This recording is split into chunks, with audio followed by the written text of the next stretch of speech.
பாட்டி பேசுகிறேன். இந்த பாருங்க வெங்காயத்தாள்லாம் இருக்குது. வெங்காயத்தாள்லாம் போய் எடுத்துக்கலாம். வாங்க வீடியோக்குள்ளே போகலாம். பாருங்க வெங்காயத்தாள் எல்லாத்தையும் எடுத்துடலாம். நேற்று கொஞ்சம் எடுத்து போய் ஃப்ரைட் ரைஸ் செஞ்சேன். எப்படி இருக்கிறாங்க பாருங்கள் தாள்.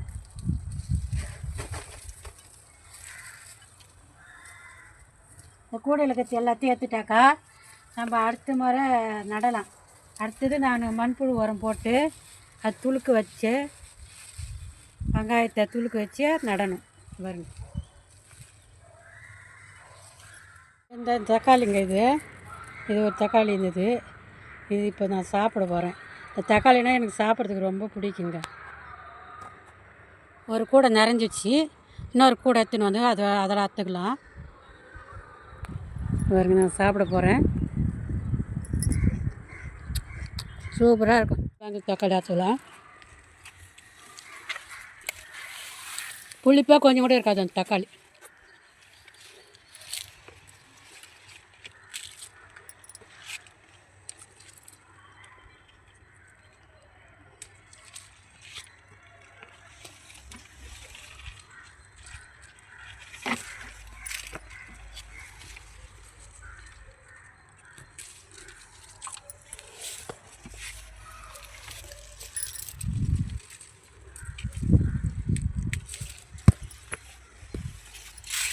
அதான் 2 நாளைக்கு முன்னே தான் அறுத்தேன் தக்காளி. அதுக்கிட்ட பழுத்து போச்சு. 2 கிலோ தக்காளிக்கு இருக்கும். 2 நாளைக்கு முன்னே அறுத்தேன். நான் அந்த வீடியோ கூட போடல. நான்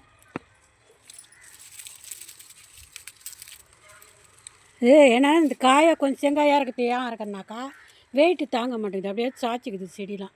பாருங்கள் எப்படி படுத்துங்குது பாருங்கள். வெயிட்டு தாங்காமல் பாருங்கள். இந்த கூடை நிறைஞ்சி போச்சு. 2 கூட தக்காளி அத்தாச்சு. வெங்காயத்தாலும் எடுத்தாச்சு. முள்ளங்கி போய் எடுத்துன்னு வரலாம். வாங்க நிறைய இருக்குது. எடுத்துக்கினே இருக்குது. அது வடன்னு வந்துக்கினே இருக்குதுங்க முள்ளங்கி. இது வந்து கொய்யாக்காய் மரம். அந்த கொய்யாக்காய் கூடையில் தான் இது நட்டு இருக்கிறேன். பாருங்கள் கொய்யாக்காய் மரம். அதுலேயே சாமந்தி செடியும் வச்சுருக்கிறேன். எப்படி இருக்கிறாங்க பாரு.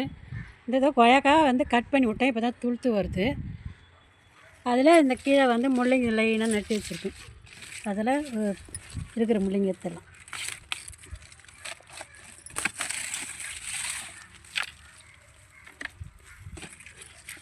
எல்லாம் பிஞ்சாக இருக்குது. அது மண் 2 முள்ளங்கி ஒன்றா இருந்ததா. அது ஒன்று சின்னதாக இருக்குது, ஒன்று பெருசாக இருக்குது. 2 பெருசாக இருந்தாக்கா எடுத்துகிட்டு இருக்கலாம். இருக்குது. அதெல்லாம் இன்னும் ஒரு 4 நாள் ஆனால் கை எடுக்கலாம். பாருங்கள் எவ்வளோ நீட்டு பாருங்கள். வாட்டர் கேனில் தான் வச்சு இது ஒரே ஒரு முள்ளங்கி தான் அந்த கொய்யாக்காய் மரத்தில் எடுத்தேன். வாட்டர் கேனில் பாருங்கள் எவ்வளோ நீட்டு. அது எடுத்துக்கலாம். தக்காளி கூட அதில் குட்டியாக தான் இருக்குது. சின்னதாக இருக்குது. பக்கம் 3 முள்ளங்கினது அந்த பக்கம் இருக்குது. இப்போ எடுத்துன்னு வரலாம்.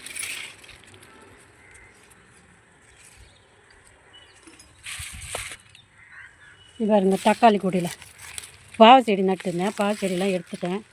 அதுக்கு ஒரு மாதிரி ஆயிடுச்சு. வேறு தான் இந்த முள்ளங்கெல்லாம் எடுத்துகிட்டு பாவை செடி நடணும்.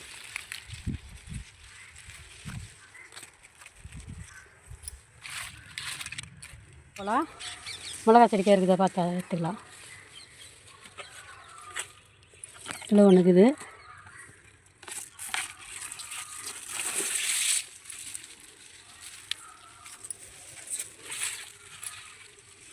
மிளகா செடிங்க அந்த கூடையில் தான் எடுக்க போகிறோம்.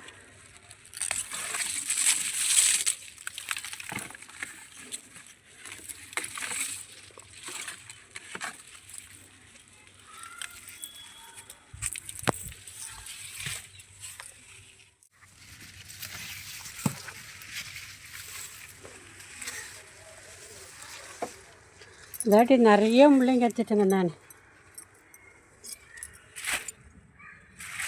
தோட்டத்துங்களில் போட்டால் எப்படி வயலில் போட்டால் எடுப்பாங்களா அந்தமாரி மாடி தோட்டத்தில் போட்டு நான் நிறைய எடுத்துட்டேன். இப்போ பாருங்கள் டமட்டாவரை எப்படி இருக்கிறாங்க பாருங்கள். எவ்வளோ நீட்டு பாருங்கள்.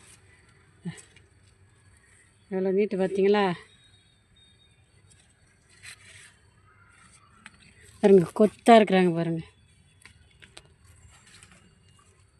இவங்கெல்லாம் இப்போ அறுத்துடலாம் நம்ம.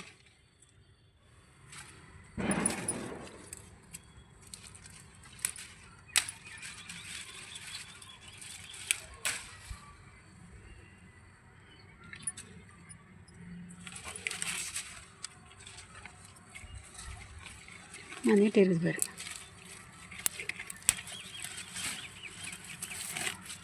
எல்லாமே நார் வருது, அவ்வளோ நீட்டு இருக்குது. இதே அறுத்துட்டா தான் இந்த பாருங்க பூலாம் வைக்குதா, பிஞ்சு வைக்குது. இது இந்த பிஞ்சு வச்சுட்டோடனே இது பெருசாக வரும். காய் அப்படியே இருந்ததுன்னா நான் வந்து அந்த சத்தெல்லாம் வந்து இந்த காய்க்கு போயிடும். இந்த பிஞ்சு உரத்து வந்து அப்படியே சின்னதாக ஆகிடும். அதுக்கு தான் அறுத்துட்றேன். இருந்தாலும் இன்னும் விட்டாலும் விதையாக தான் ஆகிடும். அதனால தான்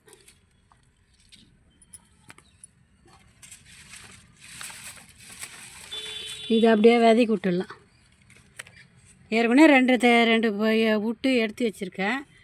எதுக்காக எக்ஸ்ட்ரா இருக்கட்டமே அப்படின்ட்டு இது 3த்தையுமே விட்டுடுறேன்.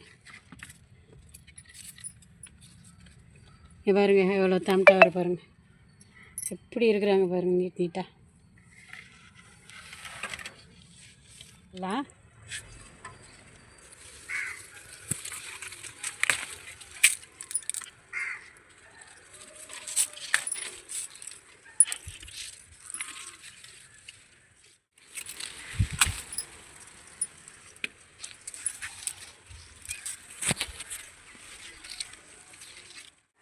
வாங்க பச்சை மிளகா இருக்குது, பச்சை மிளகா எடுத்துக்கலாம். எப்படி இருக்குது பாருங்கள். நிறைய வாட்டி உங்களுக்கு வீடியோ போட்டேன், நிறைய பச்சை மிளகா பாருங்க. இந்த செடி பூட்டுன்னு வந்துச்சு. இதில் பாருங்கள் அந்த மொட்டு வைக்கிறது பார்த்தியா, அது பாருங்கள். திருப்பி அந்த மொட்டு வச்சு அப்படியே பூ எடுத்து காய் காய்க்கும். இது உடச்சிச்சு, அதுதான் உங்களுக்கு காமிக்கிறேன். இந்த மொட்டு நம்ம பறித்து விட்டால் தான் இந்தமாரி பூ எடுத்து மிளகா வைக்கும்.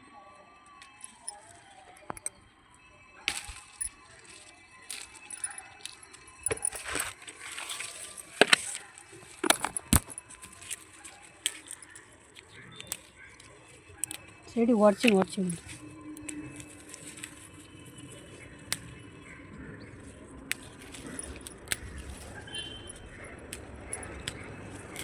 யாருன்னா வீடியோ எடுத்தாக்கா நம்ம சாட்சி பிடிச்சிக்கின்னு அறக்கலாம்.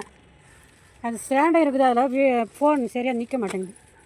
அதனால தான் அதை வச்சுட்டு கையிலேயே நான் எடுக்கிறேன். பாருங்கள் செடியும் எப்படி துளுத்து வந்து அந்த முனையில் மொட்டு வைக்கிறது பார்த்திங்களா. மண்புழு உரம் கொடுக்கணும். பறிச்சுட்டு மண்புழு உரம் கொடுக்கணும். நம்ம அப்படியே விட்டுடக்கூடாது. மண்புழு உரம் நானே தயாரிக்கிறது தாங்க. கிச்சன் வேஸ்ட்டு, இந்த தோட்டத்து இலைங்க வீது, அது நம்மளது முருங்கை மரம் இருக்குது. அந்த முருங்கை மரத்து இலைங்க அதெல்லாம் எடுத்தாந்து போட்டு மக்க வச்சு தான் நான் கொடுக்குறேன். நல்லா வருது செடி. பாருங்கள் 2 செடியில் தான் அரைச்சேன். எவ்வளோ மிளகா பாருங்கள். இதாட்டி முள்ளங்கி, கத்திரிக்காய், பச்சை மிளகாய் எல்லாம் நிறையா அறுவடை எனக்கு. நீங்கள்லாம் இந்தமாரி தோட்டம் வச்சு நிறையா அறுவடை எடுங்க.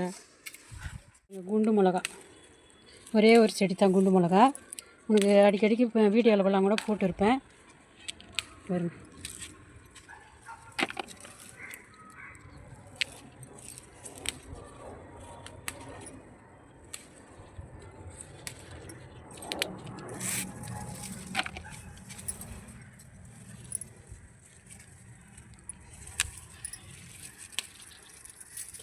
நான் இதுக்குன்னு மிளகா விதெல்லாம் வாங்கலைங்க. நான் மிளகா அரைக்கிறதுக்கு தான் வாங்கின்னு வந்தேன். இதுக்குன்னு நான் மிளகா விதை வாங்கலைங்க. மிளகா அரைக்கிறதுக்கு தான் வாங்கின்னு வந்தேன். அந்த மிளகாயை தான் போட்டு விட்டேன். நல்லா செடி வந்தது. நட்டை மிச்சம் பிடுங்கி கீழே போட்டேன் நான் செடிகளை. இங்கே யாருன்னா தோட்டம் வச்சுருந்தா கூட கொடுக்கலாம். நம்ம இடத்துல யாரும் தோட்டம் வைக்கல.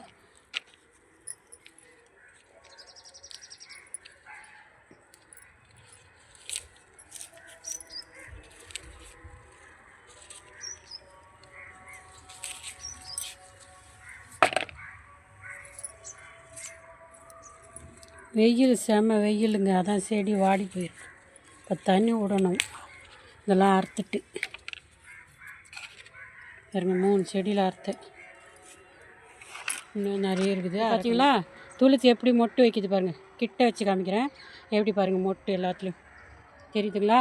இந்தமாரி துளுத்து நம்ம மண்புழு உரம் இப்போ மிளகா பறிச்சுட்டு மண்புழு உரம் போட்டோம்னா இந்தமாரி துளுத்து நிறைய மொட்டு வச்சு பூ எடுத்து காய் வைக்கும். இந்த பாருங்கள், இதெல்லாம் பூ மொட்டு தான், இன்னும் பூ மலரல. இதெல்லாம் மடந்து தான் அப்படியே காய் பிடிக்கும். பாருங்கள் எப்படி வைக்கிறாங்க பாருங்கள் மொட்டு. போன முறை பறிச்சுட்டு மண்புழு உரம் போட்டேன். அதுதான் இப்போ வந்து ஒரே நாளில் அது செடிக்கு போய் உரமாகாது. அது நம்ம தண்ணி விட போய் ஊறி எப்படியும் 4-5 நாள் ஆகுங்க. அது போய் வேரில் அந்த சத்து இறங்கி நல்லா இந்தமாரி துளிர் எடுத்து பூ வச்சு காய் பிடிக்கிறதுக்கு ஒரு 4 நாளாவது ஆகும். நம்ம மண்புழு போட்டு மறுநாளே இன்னும் பூ வைக்கலையான்னு பார்க்காதீங்க. 4-5 நாள் ஆகும். அது துளுத்து தான் அதுமாரி அரும்பு வச்சு பூ பூத்து காய் வைக்கும். போடுங்க, எந்த காய் பறித்தாலும் பறிச்சுட்டு மண்ணை கொஞ்சம் லேசாக கலாரிட்டு மண்புழு போட்டு விட்டிங்கனாக்கா, கிச்சன் வேஸ்ட்டு தான் சொல்கிறேன் நான். அதுலேயே மண்புழு உருவாயிடும். நம்ம போட வேண்டியதே கிடையாது. நான் என்ன பண்ணேன், இந்த தோட்டத்தை மண் வந்து கொஞ்சம் போடுவேன். அதுலேயே மண்புழு இருக்கும், அது உற்பத்தி ஆகிடும். அந்த மண்புழு இருந்ததுனாக்கா அது உரமாக்கி கொடுத்துரும். அந்த இலைங்கள்லாம் உரமாக்கிச்சுனாக்கா நல்லா. நான் மூட்டையில் இருக்குது காமிக்கிறேன் பாருங்களேன். ட்ரம்மிலேருந்து அள்ளி வச்சுருக்கிறேன், போட்டுட்டு மிச்சத்தை வச்சுருக்கிறேன். எப்படி இருக்குதுன்னு பாருங்கள், நான் காமிக்கிறேன். இங்கே பாருங்கள், போன மரம் பறிச்சதில் மிளகா நின்றுதில்ல, அது பாய்த்திச்சு பாருங்கள், எவ்வளோ நீட்டுக்குது பாருங்கள். அந்த மாதிரி தான் பாய்த்திடுச்சுன்னா அப்புறம் நான் இது 2 மிளகா இருக்கிறதுனால நம்ம மண்புழு உரம் பறிச்சுட்டு மண்புழு உரம் போடுவோம், மொட்டு வைக்குது, பூ எடுக்குது. அப்படி இல்லைனாக்கா மொத்தமாக பறிக்காத விட்டுட்டோம்னாக்கா என்ன ஆகும், அது அப்படியே பயிட்டு அந்த சத்துலாம் வந்து அதுக்கு போய்ட்டு பயித்துரும்.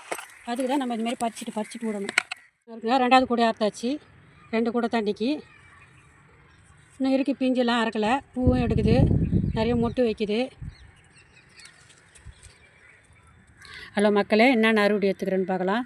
2 கூட தக்காளி, 2 கூட பச்சை மிளகா, முள்ளங்கி, டமட்டோ வரை, கத்திரிக்காய், வெங்காயத்தாள், இவ்வளோ தாங்க அறுவடை.